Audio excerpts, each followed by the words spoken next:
आज हमारे साथ हैं कैप्टन मनीष। कैप्टन साहब के अपने दो सुपर स्पेशलिटी हॉस्पिटल्स भी हैं और हेल्थ के जो आज सिनेरियो है हिंदुस्तान में उससे रूबरू होने का उन्हें काफ़ी मौका मिला है, उन्होंने अध्ययन भी किया है। आज हेल्थ की क्या स्थिति है हिंदुस्तान में और क्या कोई तरीका निकल सकता है जिससे कि लोग हेल्दी रह सकें, मैं जानना चाहूँगा कैप्टन साहब से। कैप्टन मनीष। नमस्कार सभी को। सर, पहले तो आपका बहुत बहुत धन्यवाद कि आपने इस प्लेटफॉर्म में मुझे लाया और आप कुछ अपने दर्शकों तक इस बात को पहुंचाना चाहते हैं। ये बात सच है कि आज भारत में सबसे बड़ी जो चैलेंज है वो हेल्थ की हो रही है, क्योंकि एक स्टैटिस्टिक्स अभी आया है कि 16% भारतीय गरीबी रेखा के नीचे आ जाते हैं बिकॉज ऑफ हेल्थ चैलेंजेस। अगर किसी घर में एक व्यक्ति को कैंसर हो जाता है तो पूरे घर में सभी व्यक्ति को फाइनेंशियल, फिजिकल, है ना, और मेंटल, पूरी तरह से लोग को कैंसर खा जाता है। घर में किसी एक व्यक्ति को हो जाता है। इसी प्रकार से आज हम देखते हैं, आज हमारे शहर में भी अगर हम देखें, इतने सारे डायलिसिस सेंटर होने के बावजूद भी आज एक भी डायलिसिस बेड खाली नहीं है। तो या तो हम आने वाले बारिश से पहले अपने छत को रिपेयर कर लें, या तो अपनी तैयारी ऐसी होनी चाहिए कि आप उससे लड़ सके। अगर आप बारिश में बिना छतरी के, बिना रेनकोट के जाइएगा तो आप ज्यादा भीगिएगा, बशर्ते कि आप एक प्रिवेंशन की ओर काम करें। तो हमने कॉमनली ये देखा है कि पानी ही सबसे बड़ा कारण है बहुत सारे गंभीर बीमारियों का, और इसका निवारण भी जल है। और इससे बड़ा कोई बात नहीं, क्योंकि मैं जापान में भी बहुत दिन रहा हूँ। तो मेरे जीवन में जब कैंगन आया तो मेरे जीवन में खुद से बहुत बदलाव आया। मेरी खुद को हल्का बीपी का स्ट्रेस रहा करता था, तो वो मेरी ठीक हुई धीरे धीरे। 1 डेढ़ महीने में मेडिसिन बंद हो गई। फिर मेरे माता श्री को भी इंसुलिन 16 यूनिट पर डे लगती थी, वो धीरे धीरे बंद हुआ। अभी भी स्टिल डायबिटिक, बट वो उन्हें बहुत सा सुधार हुआ, उनकी वेट भी कम हुई। तो इस तरह से लगा कि जब कैंगन हमारी जिंदगी में इतनी बड़ी बदलाव ला सकता है।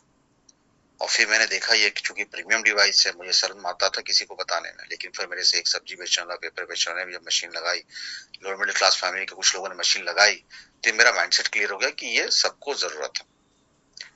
और फिर धीरे धीरे बहुत सारे पेशेंट्स इस पानी को यूज करके मैंने देखा कि बहुत सारे उनके हेल्थ चैलेंज में कुछ ना कुछ प्रभाव पड़ा है, बहुत अच्छे बेनिफिट्स मिले हैं लोगों को। तो इसी प्रकार से कि आने वाले समय में ये तो तय है, आज आप इसे समझ के लगा लीजिए कैंगन वाटर को, या तो आने वाले समय में मजबूरी में लगाना पड़ेगा। लेकिन मैं नहीं चाहूंगा कि आप मजबूरी में कोई डिसीजन लें। Prevention is always better than cure. तो मैं चाहूंगा आप समझ के अपने परिवार के लिए मशीन लें, क्योंकि दुनिया के लिए आप एक व्यक्ति हो सकते हैं, लेकिन आप अपने परिवार के लिए पूरी दुनिया है।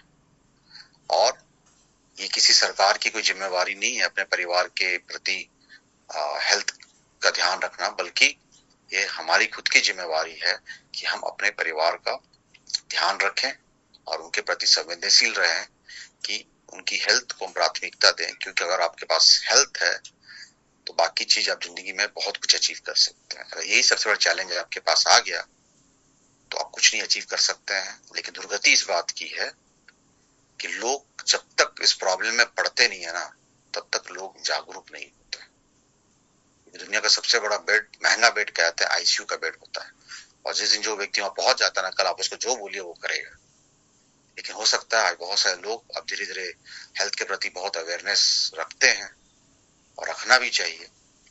क्योंकि आप चाहेंगे कि अपने परिवार को ध्यान रखें, आप उनका पालन पोषण अच्छे से करें, लेकिन आपका सबसे बड़ा न्यूट्रिशन का जो पार्ट है, वाटर मिसिंग है, उसके बारे में लोग को जागरूक होना चाहिए और कैंगन अपनाना चाहिए। क्योंकि Kangen is certified medicated device, और वो जापान में बनता है, उससे ऑथेंटिकेशन कुछ बड़ी होती नहीं है। तो मैं चाहूंगा कि लोग अपने परिवार में इसे जरूर लगाए, क्योंकि हम बाकी सभी चीज में खर्च करते हैं, लेकिन हम हेल्थ पे इन्वेस्ट नहीं करते। It's an investment, it's not an expense. और दूसरी बात, जहां बहुत सारे लोग बोलते हैं कि कुछ सस्ती मिलती है, तो मैं वही बोलूंगा कि एक मारुति और एक मर्सिडीज में सेफ्टी का फर्क होता है, उसी के लोग पैसे भी पे करते हैं। तो Kangen is certified and medicated device, जो आपके परिवार के लिए बहुत ही इंपॉर्टेंट है। इसलिए आप सस्ते के चक्कर में मत जाइए, क्योंकि फिर वो आपको दुर्गति की ओर ले जाएगा। बस मैं अंत में इतना ही कहना चाहूंगा कि गलती करना प्रकृति है, गलती को मान लेना संस्कृति है, गलती को सुधार लेना प्रगति है। फिर भी आप जानबूझकर गलती करते हैं तो वो दुर्गति है। Thank you so much. Thank you captain साहब, थैंक यू।